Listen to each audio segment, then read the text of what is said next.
আসসালামু আলাইকুম, আমি নাইম দক্ষিণ কোরিয়া থেকে সবাইকে স্বাগত জানাচ্ছি আমার ইউটিউব চ্যানেল নাইমিলিতে। যদি ভালো লাগে তাহলে সাবস্ক্রাইব, আর যদি ভালো না লাগে দেখতে থাকুন, দেখতে দেখতে ভালো লাগা ভালোবাসা হয়ে যাবে ইনশাল্লাহ। দর্শক, সারা বাংলাদেশই যেন হঠাৎ করেই আপনি দেখেন গত 2টা সপ্তাহে ধর্ষণ যেন একটা মহামারী আকার ধারণ করেছে। একজন বয়স্ক মানে পিতার সমান বয়সী মানুষের কাছ থেকে ছোট শিশু বাচ্চারা পর্যন্ত এই এক মহামারীতে আক্রান্ত হয়ে গেছে। তবে আজকে যে দৃশ্যটা আমি আপনি দেখছি, এটা কিন্তু একদিনের ইফেক্ট না, এটা দীর্ঘ একটা ইফেক্ট। হঠাৎ করে সেটা সামনে আসাতে আমরা ঘাবড়ে যাচ্ছি।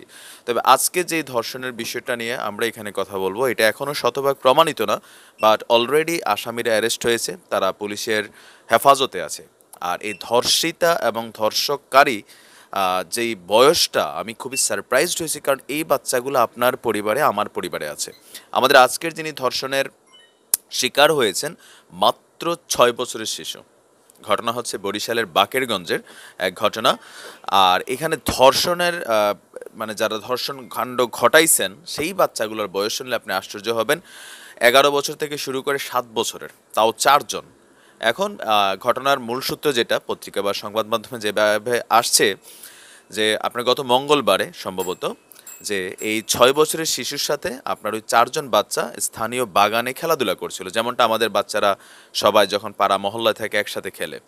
সেইখান থেকে বিকেলবেলায় বাগানের ভিতরে এই 4 শিশু সেই 6 বছরের শিশুকে ধর্ষণ করেছে। তবে এইখানে কয়েকটা বিষয় একটু আবার আমলে নেওয়ার বিষয় আছে। যেমনটা এই ধর্ষকদের ধর্ষক বলা উচিত না, বাট যেহেতু মামলায় আসছে, এই 4 শিশুর পরিবারের দাবি হচ্ছে উদ্দেশ্য প্রণোদিতভাবে পুরনো শত্রুতার কারণে ফাঁসাই দেওয়া হয়েছে। তো আমার মনে হয় যে এই বিষয়টাতে একটু ডাক্তারি বিষয়ে জরুরি আছে। যে ধরেন 7 বছরের একটা বাচ্চা ছেলে, বা 8 বছরের, 9 বছরের, 11 বছরের, 11 বছরটা বাদ দেই, একটু প্যাক্কা গেছে, বাকি যে 3টা আছে তারা কি আসলে ধর্ষণ করার মতো শারীরিক মেন্টালিটি বা উপযুক্ততা আছে কিনা, বা মানে সায়েন্স কি বলে। আমার মনে হয় যে এটাও একটু জরুরি, কারণ এর আগেও আমি একটা এরকম রিপোর্ট করেছিলাম, যেখানে মাত্র এরকম ছোট একটা বাচ্চা ধর্ষণের আসামি হয়েছিল। তো যাই হোক, এই মামলা দায়েরের পরে বুধবার তাদেরকে পুলিশ অ্যারেস্ট করেছে। অ্যারেস্ট করার পরে আপনার এই যে বাকেরগঞ্জ যে সিনিয়র জুডিশিয়াল ম্যাজিস্ট্রেট আদালত, ও সেইখানে তাদেরকে পুলিশের মাধ্যমে উপস্থাপন করার পরে যিনি বিচারক আছেন এনায়েতুল্লাহ স্যার, তিনি এক নির্দেশ দিয়েছেন যে এই 4 আসামিকে গ্রেপ্তার করে যেন আপনার যশোর শিশু উন্নয়ন কেন্দ্রে প্রেরণ করা হয়। তো গতকালকে যখন এই শিশুগুলাকে আসলে গ্রেপ্তারের জন্য পুলিশ আসছে, আপনি স্ক্রিনের এক অংশে দেখছেন যে ওদের চিল্লি কান্নাকাটিতে স্থানীয় একটা আবেগঘন পরিবেশ তৈরি হয়ে গেছে। মানুষ ওদের মানে আমারও নিজেরও খারাপ লাগছে, কিন্তু খারাপ লাগলো এখানে বিষয়টা যদি সত্যি সত্যি হয়, যদি বিষয়টা হয় যে ঘটনা সত্য, যদিও বাচ্চাটাকে 6 বছরের শিশুটাকে আপনার মেডিকেল কলেজে পাঠানো হয়েছে, যে সত্যি সে ধর্ষিতা কিনা। যদি হয়ে থাকে ধর্ষিতা, তাহলে এই শিশুগুলার আপনি সাধারণ শিশুদের কাতারে ফালাইতে পারেন না, এটাও কিন্তু সত্য। কারণ এই বয়সে, যে বয়সে বাচ্চাদের খেলার বয়স, এই যে মোবাইল, এই যে প্রযুক্তি, এই যে টেলিভিশন, এই যে বাপ মায়ের উদাসীনতা, এগুলোর একটা রেজাল্ট কিন্তু এটারই একটা কিন্তু স্থির চিত্র আপনি আমি এখন দেখছি। আর এটা সমাজের জন্য খুব ভয়াবহ একটা মেসেজ। আমরা ওই বয়সে একসাথে ঠোলামালা খেলতাম, এখনকার পোলাপাইন এইসব ফেসবুক, ইউটিউব এগুলো দেখা সাথের বাচ্চাদের সাথে তারা এই ধরনের চিন্তা করে। তো এটা একটা ভয়াবহ আকার ধারণ করছে। তো যাই হোক, তো পরবর্তীতে তাদেরকে পুলিশ গ্রেপ্তার করে নিয়ে যায়। তো গ্রেপ্তার করার পরেই বাচ্চাদের কান্নাকাটি দেখে স্থানীয় সুশীল সমাজ যারা আছে বরিশালের, তাদের কয়েকটা বক্তব্য। একদিকে রাইট, আবার আরেকদিকে এটা রাইটও না। রাইট কোন দৃষ্টিতে, যে সুশীল সমাজের প্রতিনিধিরা দাবি করেছেন যেহেতু মামলাটা এখনো প্রমাণিত না, এটা আন্ডার ইনভেস্টিগেশন আছে, সেই বাবুকে, যে ছোট্ট শিশু 6 মাসের, আরে সরি 6 বছরের, তাকে আপনার হসপিটাল নেওয়া হয়েছে, সেখান থেকে মেডিকেল রিপোর্ট আসবে। আসার পরে এটা যদি প্রমাণিত হয় তাহলে তাদেরকে আইনানুগ ব্যবস্থা নেওয়া হবে। যেহেতু প্রমাণিত না, তো সুশীল সমাজের দাবি ছিল যে এই 4 শিশু, যাদের বয়স তো খুব বেশি না, ভীত সন্ত্রস্ত, তো তাদেরকে পিতামাতার জিম্মায় যেন রাখা হয়, এটা অনেকেই দাবি করেছেন। তবে আমি এই দাবির সাথে একটু দ্বিমত করছি এই কারণেই, আপনারা জানেন যে কিছুদিন আগে চট্টগ্রাম নগরীতে একটা ধর্ষণ মামলার রায় 6 বার পেছানো হয়েছে। কয়বার? 6 বার। 6 বার পেছানোর মধ্যে আরেকটা ঘটনা কি হয়েছে, যে এই আসামি যখন জামিনে ছিল, জামিন থেকে সে লাপাত্তা হয়ে গেছে। তো মাঝে মাঝে হয় কি, যে বাংলাদেশ তো আমরা প্রযুক্তিতে অনেক দুর্বল। তো এই বাচ্চাগুলারে আবার যদি মা বাবার জিম্মায় দেয়, মা বাবা সহনই ভাগ্যা যায়, কারণ বাংলাদেশ তো এখানে অস্বাভাবিক কিছু না, উন্নত বিশ্বে এগুলো সম্ভব না। আজকে আবার আমি দেখলাম যে নোয়াখালীর সুবর্ণচরের আপনাদের খেয়াল থাকার কথা যে নির্বাচনের দিনকে কেন্দ্র করে যে একটা বিশাল ধর্ষণকাণ্ড হয়েছিল একজন কি বলা হয় আওয়ামী লীগের নেতার নেতৃত্বে।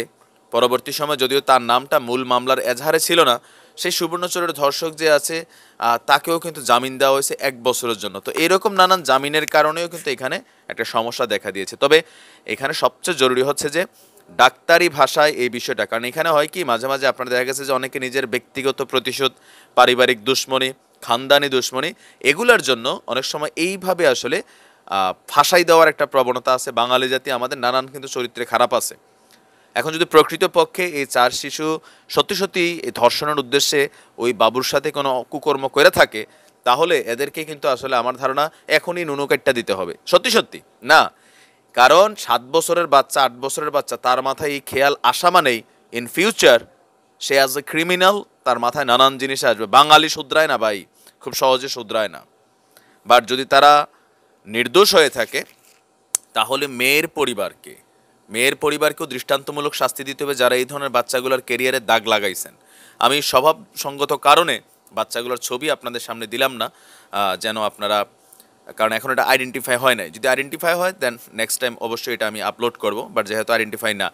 আর মেয়ের পরিবারের দাবি যেটা, যে ধর্ষণ হয়েছে, এখন ছেলের পরিবার এবং আত্মীয় স্বজন বা আশেপাশের কিছু মানুষের দাবি হচ্ছে যে এই দুই পরিবারের মধ্যে পারিবারিক শত্রুতা আছে, সম্ভবত জায়গা সম্পত্তির একটা বিরোধ আছে, যে এই বাড়ির সাথে ওই বাড়ির বাচ্চারা যাওয়া আসা নিষেধ, কিন্তু বাচ্চা তো বাচ্চাই, তাই না?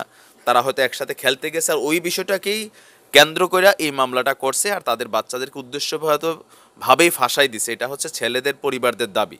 এখন যেই 4 বাচ্চার নাম এখানে আসছে, সাইদুল, শাওন, লাবিব, সোলাইমান সম্ভবত, তো এরা কি আসলে মানে চাচাতো জ্যাঠাতো ভাই নাকি না ধরেন একই এলাকার 4 পরিবারের 4টা সন্তান, সেটা অবশ্যই পত্রিকার মধ্যে পুরো কনফার্মেশন আসে নাই। জাস্ট পুলিশ বলেছে এটা আন্ডার ইনভেস্টিগেশন, তারা এটা জানাবে। স্থানীয় পুলিশ সুপারও বলেছেন যে এটা তারা তদন্ত করে দেখছেন, যেহেতু ছোট বাচ্চাদের বিষয়। তো যাবার আগে শুধু এতটুকুই বলি, এখন যারা এই যে প্রবাসী আছেন, প্রত্যেকের ঘরে ঘরে বাচ্চাদের হাতে 3টা 4টা মোবাইল। বাচ্চারা কাদের সাথে মিশতেছে আপনি হয়তো অনেকটাই উদাসীন। খেয়াল রাখতে হবে যে আপনার বাচ্চা কোথায় যাচ্ছে, কার সাথে খেলছে। আর সমাজের যে একটা নেগেটিভ সিচুয়েশন ক্রিয়েট হয়েছে, সেই সিচুয়েশনে আপনার বাচ্চাকে আপনি নিজের চোখে চোখে রাখতে হবে। অন্য বাচ্চাদের সাথে ওইভাবে মিশতে দেওয়া যাবে না, কারণ এই ধরনের সিচুয়েশনগুলো হইলে হবে কি, যে সুস্থ স্বাভাবিক না। তারপরে আপনার ফোনে আপনার বাচ্চা ইউটিউবে, ফেসবুকে কি ভিডিও দেখছে সেগুলোর হিস্টোরি চেক করেন। আপনি সচেতন থাকতে হবে। এটার জন্য সচেতনতা ছাড়া আদার্স কোনো ওয়ে নাই। বাচ্চারা ইউটিউব দেখে, আপনি তার হিস্ট্রিতে দেখেন, অনেক বাচ্চারা সেগুলো বোঝে না, আপনি একটু প্রযুক্তি সম্পর্কে জানেন, তাহলে ইনশাল্লাহ এগুলো বন্ধ হবে।